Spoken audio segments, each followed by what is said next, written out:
Je vais te décrire une situation. Tu arrives quelque part, une réunion, un dîner de famille, une situation nouvelle, peu importe. Et avant même d'être présente réellement, une partie de toi cherche déjà et se demande comment je peux être utile ici? Qu'est-ce que je peux apporter? Quel problème je peux résoudre? De quoi est-ce que quelqu'un a besoin? Comment je peux aider les autres? Et quand enfin tu trouves, qu'est-ce que tu peux faire? Quand enfin tu aides, quand enfin tu apportes quelque chose, quand tu résous, quand tu es là pour quelqu'un, tu te sens enfin à ta place. Tu te sens légitime. Tu te sens enfin importante. Et quand tu ne trouves pas, si tu ne trouves pas, quand tout le monde va bien, quand personne n'a besoin de toi, quand tu n'as rien de particulier à apporter, quelque chose se passe. Tu te sens tout de suite de trop, comme si tu prenais en fait de la place pour rien, comme si tu occupais de la place pour rien, comme si tu étais là pour rien. Cette sensation, elle est toujours appelée en fait de la générosité, de la bienveillance, de l'empathie. Si tu te reconnais en fait dans cette description, on t'a souvent dit que tu es quelqu'un de généreux, que tu es en fait une personne bienveillante, que tu es une personne en fait qui a beaucoup d'empathie, mais ce n'est pas ça, c'est pas que ça. Ça peut être un peu de ça, mais c'est pas que ça. C'est une croyance installée très tôt, une croyance installée profondément qui dit que ta valeur dépend de ce que tu apportes aux autres, dépend de ton utilité, dépend en fait du bien que tu fais autour de toi, de ce que tu donnes aux autres et pas de ce que tu es. Et que malheureusement, sans utilité, tu n'as pas vraiment ta place, tu ne sers à rien en gros. Aujourd'hui dans cette vidéo, je te parle de d'où ça vient et surtout de ce que ça te coûte de croire que depuis des années, depuis toutes ces années, ta valeur dépend de ton utilité. Pour comprendre d'où ça vient, comme d'habitude, il faut revenir en fait dans ton enfance, revenir en fait vraiment loin. Dans ton enfance, il y a eu un moment ou surtout plutôt une série de moments où tu as appris quelque chose en fait de fondamental sur ta valeur, sur ta légitimité. Pas avec des mots directs, rarement. Ça se passe rarement par des mots directs. Ça se passe avec des gestes, avec des réactions, avec des silences, avec des façons d'être traité, d'être valorisé, d'être aimé. Tu étais sûrement valorisé quand tu étais utile. Quand tu aidais ta maman, quand tu l'aidais en fait à gérer par exemple les petits, tes frères et sœurs, elle était soulagée, elle te regardait en fait différemment, elle te disait merci, elle était fière, elle était enfin gentille avec toi, elle donnait enfin en fait un petit regard que tu voulais, un regard en fait bienveillant.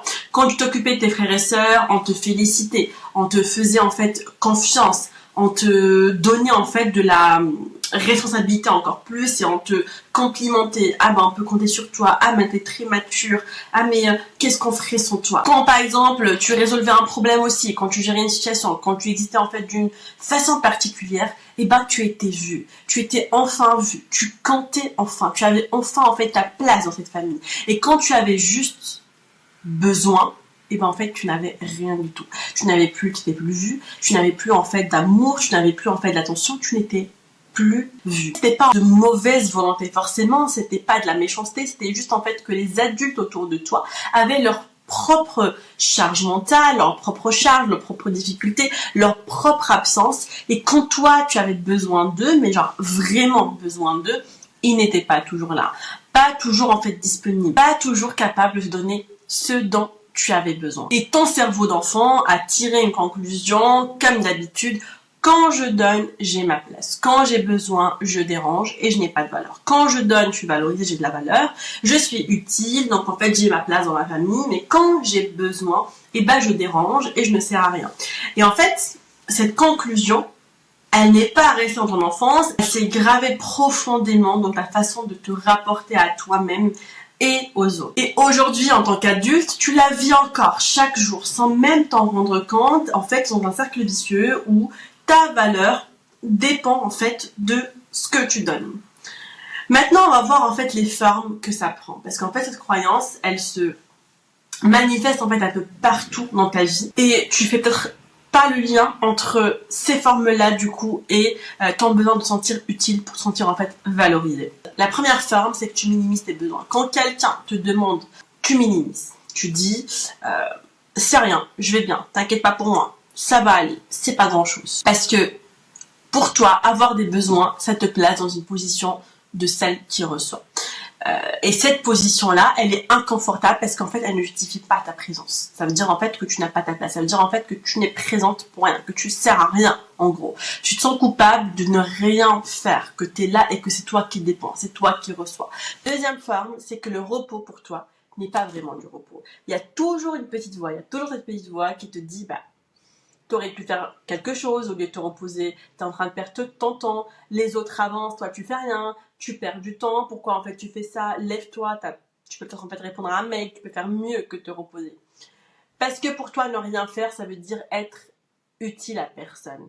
Et être utile à personne, dans ta logique à toi, dans la logique de ton cerveau, ça veut dire ne pas avoir de la place, ne pas avoir en fait de la valeur tout simplement. Ça veut dire en fait que tu ne mérites pas ta place, tu ne mérites pas en fait ta présence. L'autre forme, c'est que en fait dans tes relations, tu es celle qui donne le plus. Tu surdonnes dans tes relations, tu te sacrifies, tu donnes en fait plus qu'il faut. Tu arrives dans une relation et tu donnes beaucoup, peut-être même trop, tu anticipes les besoins de l'autre, tu résous en fait ses problèmes, tu es là de façon en fait inconditionnelle, tu n'as pas de valeur.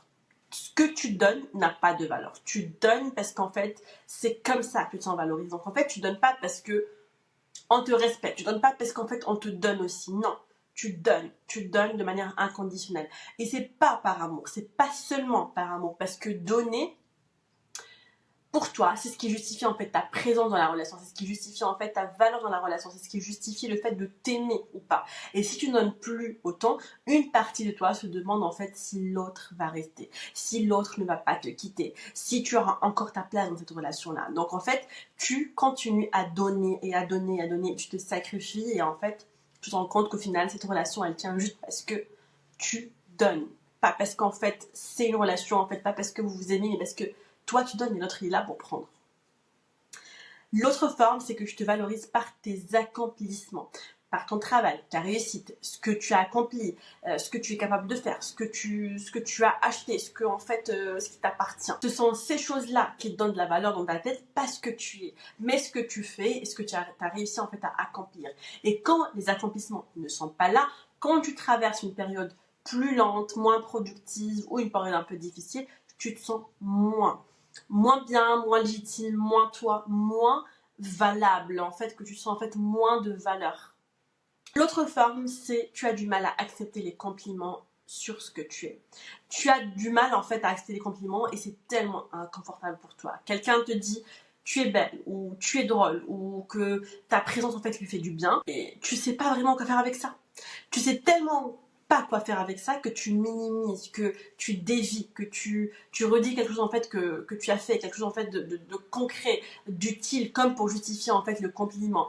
Parce que être sans faire, ça ne suffit pas dans ta tête. Ça devrait suffire, mais ça ne suffit pas encore dans ta tête. Je m'arrête encore une petite seconde pour celles qui se reconnaissent dans ce que je viens de décrire, cette façon de justifier ta présence parce que tu apportes, parce que tu possèdes, parce que tu as fait, cette incapacité à exister en fait sans être utile, sans apporter, sans donner. Je veux que tu saches que tu n'es pas la seule. Et je veux que tu saches aussi que c'est exactement ce qu'on défait en séance ensemble. Pas juste comprendre d'où ça vient, mais surtout apprendre à exister sans se justifier. Avoir de la valeur juste parce que tu es là, parce que tu es cette personne-là, pas parce qu'en fait tu dois faire quelque chose, pas parce que tu donnes. Donc je te laisse le lien en description pour mes séances découvertes et je te laisse prendre ta séance avec moi si tu sens que c'est le moment pour toi de travailler sur ça et surtout arrêter de te justifier pour te sentir en fait légitime. Maintenant passons à la partie 3, ce que ça te coûte vraiment. Cette croyance que ta valeur dépend de ton utilité, elle a un coût énorme et un coût qu'on ne voit pas toujours parce qu'en fait il est habillé en qualité. Mais ces qualités-là que tu penses être des qualités, elles t'épuisent sans que tu saches pourquoi. T'es épuisé, tu comprends pas. Tu donnes constamment dans tes relations, dans ton travail, dans ta famille. Après tu t'épuises et tu t'épuises pas d'un événement précis. Tu t'épuises pas d'une fois ou deux. Tu t'épuises en fait d'une accumulation de toutes ces fois où tu as donné parce que c'était en fait la seule façon pour toi de te sentir légitime, de te sentir en fait valorisé. Et le problème c'est que quand tu t'effondres, et c'est souvent le cas, tu ne sais même pas pourquoi. Tu ne sais pas en fait pourquoi tu t'es effondré parce que tu n'as pas fait quelque chose d'extraordinaire, quelque chose en fait de différent, tu as juste été toi. t'as été toi, constamment en train de prouver ta valeur. Et en fait, tu te prives de relations, de vrais liens, de vraies personnes qui sont là pour t'aimer, pour te soutenir aussi, pour te donner des relations en fait où il y a un échange, il y a en fait un double sens. En fait, ça va dans les deux sens. Parce que dans une relation, mais une vraie relation, tu peux exister sans rien faire. Tu peux être là, juste être là et avoir ta place. Et être aimé pour la personne que tu es, pas pour ce que tu apportes, pas pour ce que tu donnes, pas pour ce que tu sacrifies. Mais si ta valeur dépend de ton utilité, tu ne peux jamais vraiment te reposer dans une relation saine, dans une relation en fait où on te donne aussi, on n'est pas là que pour prendre. Parce qu'en fait, tu dois toujours apporter quelque chose, toujours justifier, toujours mériter ta place. Et du coup, en fait, tu as besoin des relations où tu dois te sacrifier.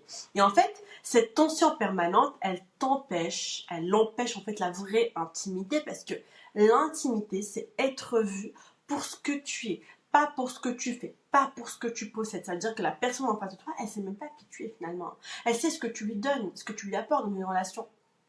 Mais pas en fait ce que tu es en tant que personne. Donc en fait, ça empêche de te connaître réellement, de te connaître toi en tant que personne. Et le pire, c'est que si tu passes ta vie à te définir par ce que tu donnes pour les autres, ce que tu fais pour les autres, tu ne sais jamais qui tu es. Tu ne sais jamais qui tu es en dehors de ce rôle de donner. En fait, tes désirs propres, tes besoins réels, ce qui te plaît vraiment, ce qui te fait plaisir ou pas, pas ce qui est utile pour les autres, pas en fait ce qui aide quelqu'un, juste toi, tu sais pas.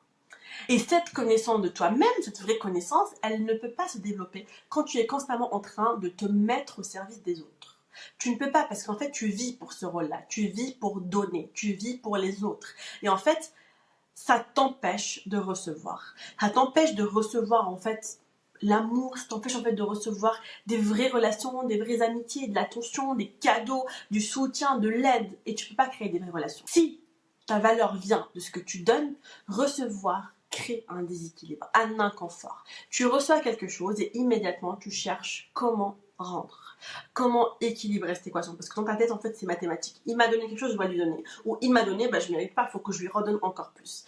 Comment tu cherches comment équilibrer, comment ne pas être en dette pour toujours en fait, parce que être en position de recevoir sans rien donner en échange, ça veut dire en fait dépendre.